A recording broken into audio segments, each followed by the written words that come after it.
Well, hello, geometry class. Finally made this video. Sorry, it's taking me a little bit longer today, but I finally got it out. And let's take a look at the statistics test.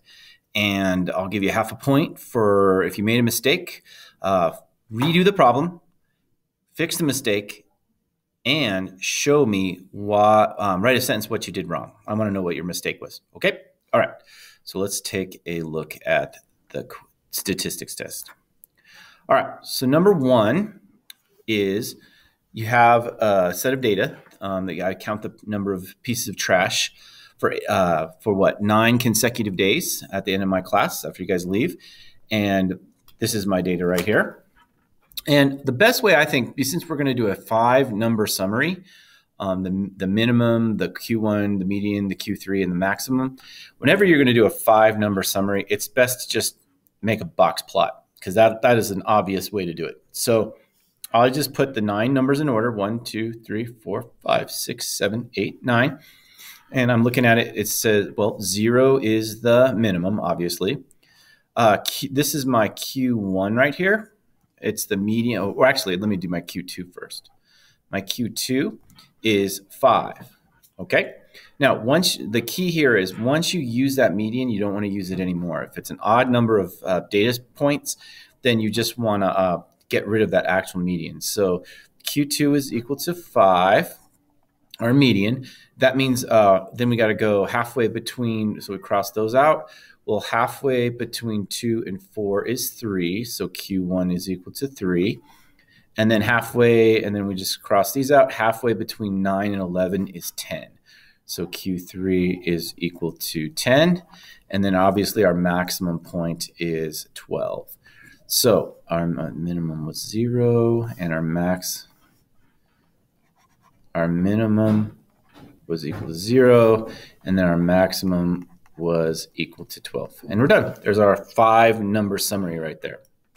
Notice this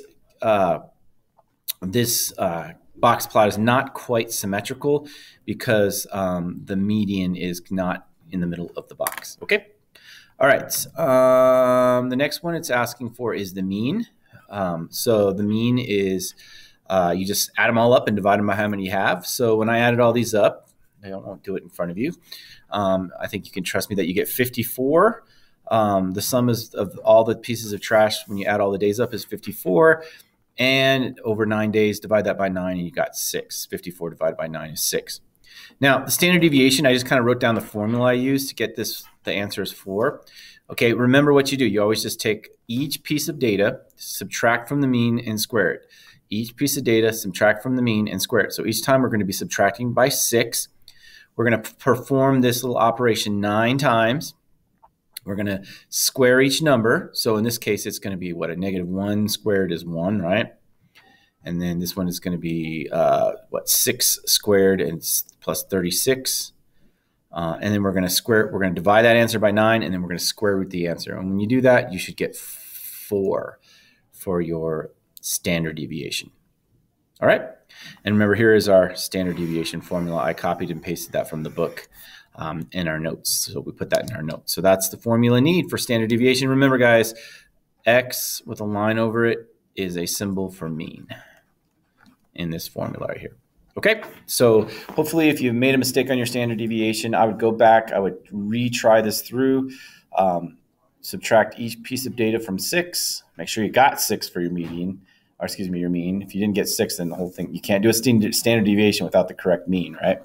And then you just put it in that formula and see if you can come up with 4. If you can come up with 4, fix it and tell me what you did wrong. Sound good? Awesome. Okay, number 3. Mr. Rowe, the mean and the standard deviation would be an effective way to summarize the data. I'm going to say that's false. And the reason why I'm going to say that's false is because you don't have a normal set of data. This box plot, in my opinion, should be, it needs to be a little more symmetrical. I would like for this median to kind of be more in the middle of your box. Okay. And we can also notice that the mean in this case, our median was 5. And our mean was 4. So they're not really close enough. They're within 1 off. So the median is larger than the mean. Okay? So no, I would, whenever you have that, I mean, whenever you have a difference in your mean and your median, and actually 1 is actually pretty big with this spread of numbers, then I think you would definitely want to use your 5-number summary for that. Okay? So that's false. All right, so the next one is we just have stem and leaf, and I just put them in order. I had this little key here to show you that 4 with a line 1 is 41, and so I just put them all in order, okay? And then I just added them up and divided them by, how many do I have here? 1, 2, 3, 4, 5, 6, 7, 8, 9, 10, 11, 12, 13, 14. When I divided them by 14, I got 69.5 for my mean. And then when I put them in order from least to greatest, since there was 14 numbers, I get 2 middle numbers. And halfway between 70 and 75 is 72.5. So that's my median. So we know our mean is 69.5 and my median is 72.5. So we know they are not equal. That's not right. The mean is greater than the median. That's not true. The median is greater than the mean. Well, yes, it is. And obviously there's a way to calculate that, so that wouldn't be right either. Cool, let's move on. All right, if a set of data is normal, then the mean should be used to represent the measure of its center. Absolutely, the mean is normal data. We like to use the mean, okay? So yeah, definitely. If it's, the key here is that your data is normal. If it's not normal, then you want to use your 5-number summary and your median. All right, so this one got a lot of you guys. So this was a good problem. I actually got this off of the pre-AP question. And so here's the key here. There's a lot of information, the IQR and the standard deviation. I don't know if that's very helpful. I know what is helpful, though. I know that the mean and the median are different than each other. So what do we have? We have a mean that is greater than the median. So I just kind of take a look here. So whenever our mean is greater than our median, it's going to be like this. Our mean is greater than our median. That means our graph is going to be skewed to the right, okay? It's going to be skewed to the right, so it's going to be, the answer here is going to be this graph right here. Okay, so you don't really even have to worry about your standard deviation or your IQR. What you're really worried about is a mean and a median. Your mean is greater than your median. So we're getting a situation like this when our mean is greater than our median. And that's going to be skewed right. And this is the closest graph that I could see that looks like that. Okay? All right. Moving on. All right. So this was just a good old-fashioned Desmos. You just put it in Desmos. And we want to know the standard deviation is we got 6.9. Okay? So remember, if you're going to use standard deviation, there's 2 ways to do it in Desmos. Let me pull up a Desmos really quick. You can, the best way to do it in Desmos is actually just go to your, enter in a list. Let me get a Desmos here. Go back here. Let me get on Desmos. The best way to do it on Desmos is to just create a list and then go to the function over here and you want to hit standard deviation of your list, and that'll give you what you want. Okay. So if you have any questions on that, Desmos, come see me. But my guess is that you just made a slight error in your Desmos if you missed 6.9 or you didn't round correctly, okay? And remember, we're rounding to the nearest tenths place. So if you rounded incorrectly, I didn't give it to you. I needed you to round correctly, which was in this case, it was 6.9, okay? All right, the next one, when you look at the data, you should have seen it's skewed to the right. So once you do a what's here, the box plot, it's going to have, I don't know what it's going to look like, but it's going to be skewed to the right. So it's going to have more data on the right over here. It's going to look, it's going to be long and skinnier on that right side. So this is going to be skewed right, which would mean that there's going to be more information, there's more data on the left side. Okay, so the skewed right would be your answer on that. Choose the answer best describes the data, and the mean is greater than the median. So if you just put it into Desmos and figure out what your mean is and your median, the mean is actually turned out to be greater than your median when you want to check that out. Okay. All right. And if you want to check it out, just put it into Desmos and calculate it as a list and then hit your mean. Go to your function bars and hit your mean.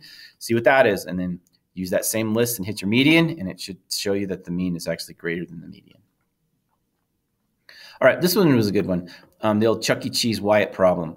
All right, so the first thing you need to do is, a lot of you missed this actually, so this is a good one to go over. So you got to add his first 5 tests. So when you add his first 5 tests plus this missing test, that this last test that he hasn't taken yet, we'll call X because we don't know what it is. And that can vary. It's a variable. It can change. So now what we're going to do is we're going to, when we add 90 plus 73 plus 97 plus 94 plus 88, we get 442 plus the X divided by 6. Now it's just algebra after that. We're just going to multiply, both sides by 6 to get rid of that dividing by 6. 90 times 6 is 540. And so we have 442 plus X equals 540. We'll simply just subtract 442 from both sides. And 540 minus 442 is 98. So that's the lowest grade that Wyatt can get to get an average of 90. Okay. So he wants to average a 90. 90 or higher gets him the Chuck E. Cheese trip. Okay. All right. Question 11. So this one, first of all, it's just saying how many students does Mr. Roden have? Well, all that is just adding up the frequency. So each one of these stands for a student. So this bar is 1 student. This bar is 4 students. This bar is 8 students. This bar is 12 students, 14, 12, 7, and 2. So I just add all of them up, and you should have gotten 60 students when you add the frequency of each one of those bars. It's definitely a normal curve because we get the bell curve here. It's not asymmetrical. It's not skewed right. It's not skewed left. It's very, very symmetrical. It's not perfect, but pretty darn good bell curve right there. So definitely a normal piece of data right there. All right. And then the next thing is they want to know how many chewed between 6 and 17 pieces of gum. So it's going to be this bar, and this bar, and this bar between 6 and 17. So anywhere there. So if you add 8 plus 12 plus 14 plus 12 gives you 46. And then to calculate the average, you just take the total number of students, which we knew was 60, over the 46. And that gives me 0.77 when rounded, or approximately 77%. Because we rounded to the nearest tenths place, right? All right. And then, nearest whole percent. This last one was an interesting problem. So I put it all in Desmos. Actually, I put this one in Desmos. I made my bars, I think I made them 5s. I think this my bars are 5s here.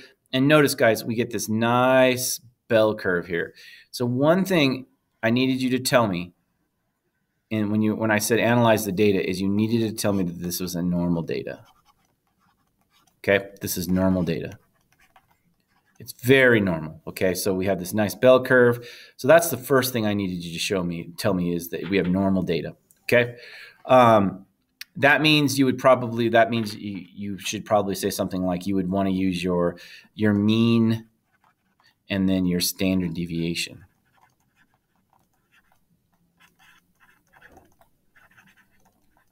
To analyze your data. The standard deviation turned out to be approximately 11.5. Your mean turned out to be about 50.1. Your median turned out to be about 50.3. Now notice how close the mean and the median are to each other. And so 50.1 and 50.4, I should say, or 50.2 and 50.4, those are very close to each other. So yeah, those two things are so close to each other, you definitely want to use your mean, okay? Because there's not a huge difference between your median and your mean here. So the things that I made this worth 5 points, and definitely gave you a point for if you could found the standard deviation, the mean, the median, and normal. And then after that, if you said something like you would want to use the mean and standard deviation, there's your other point. So there's your 5 pieces of data that I was looking for. Standard deviation, mean, median, normal data. Therefore, you want to use mean and standard deviation. And those were the 5 points that I gave you for that problem. All right, guys. So make sure you correct your answers and either email me these answers with them fixed, or you can give me a hard copy and I will give you a half a point for each one you correct. Sound good? All right. We'll see you later. Bye.